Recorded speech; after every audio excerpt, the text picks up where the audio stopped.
You're good. Are you good? Yeah, I'm good. Okay. Sorry. That might not be more epitomized than David Carr versus Keegan O'Toole. Yeah. How do you like David's matchup in that match? Those are two really flexible, dangerous guys. You think about David going up against that kind of wrestling a version of himself, really, just with a little more cradling ability. David, when he gets in on a shot, is just going to have to be extra aware and extra diligent on those quick finishes and solid finishes, and not turn it into so much a roll around kind of funk game. I think the more basic and solid he can be, the better off he's going to be. How big is it for your team, especially with younger guys, to have David on the team with such a big match and really see the way he handles that type of pressure? Well, him and Marcus, those are probably the two leaders of this team. So both of them, really good scramblers themselves. So, just watching them prepare maybe for this match is a good example for those younger guys. And those younger guys that we have in there, they're good wrestlers. So it's not something that they're not used to. Swiderski's of the world, Pinero, they've wrestled at the highest level. So they felt a lot of what Missouri's about. And, they, like I said, just individually depends and preparing for each guy that they have. You just said that Carr, David, is a really good scrambler. Metcalf said the same thing. We don't often see that on the mat because he's so technically sound. He just gets to shot and finishes right away. Yeah. How confident are you in his scrambling ability, and where does that confidence come from? Because obviously I'm assuming he shows in the room, but... Yeah, that comes from in here, practicing it every day, and just... certain guys have certain styles, like I said, but, David, with his flexibility, he gets away with a lot of different things that maybe a lot of guys can't do. So, and he's a very smart, intelligent, mat-savvy wrestler. So, well, they both are. So, he's going to have to kind of enforce his will and his game plan on this guy more than letting him, or O'Toole, kind of dictate what he wants to do and where he wants to be. As someone who, works with Marcus very closely, how have you really seen him elevate himself this season? And really, you just called him a leader. He used to be more of a quiet guy, and, now he's leading the room. What's that been like for you?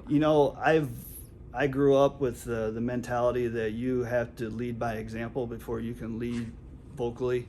It took a while for him to maybe find his mojo and, find his confidence and have success. He wasn't one guy that, came out of the gates just setting the world on fire. So he had to work really hard at it, and he's continually progressed. And I think with that comes, confidence. And then once you feel that and that you can help out, it makes it a little easier to be a vocal leader too. So he's really embraced that, and he's became him and David have both really embraced that, and then led by both example and vocally.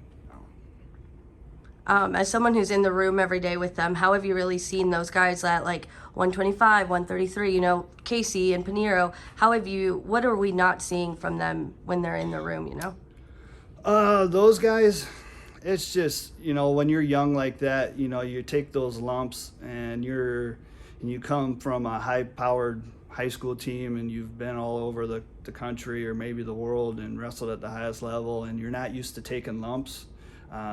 Consistently in the room.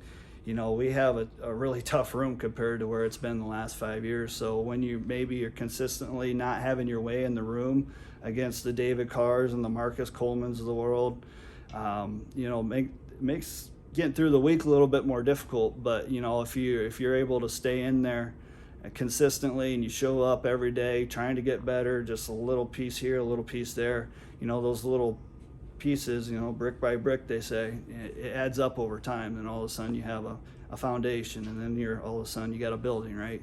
So that's the kind of way I preach it to those young guys. Marcus Coleman's a prime example of that, right? It didn't necessarily have as high powered a room back in, but didn't always have what he wanted, so he had to layer it up and keep getting better. So, with that, once you start having a little more success in here, I think it translates over into, the competition. And, a guy like Casey Swiderski, he's kind of ran the gauntlet here a little bit.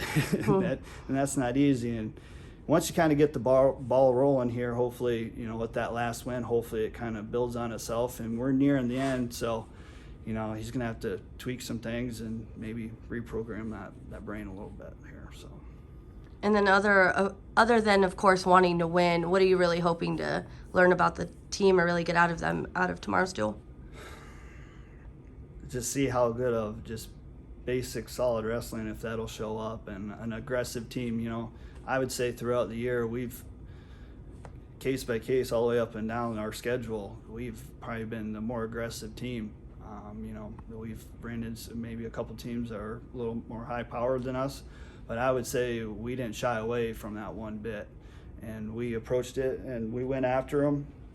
So that's would be my message, going into tomorrow too. Even though they're kind of a dangerous, funky team, you got to go put it on them a little bit and force the pace and go figure out how to score points.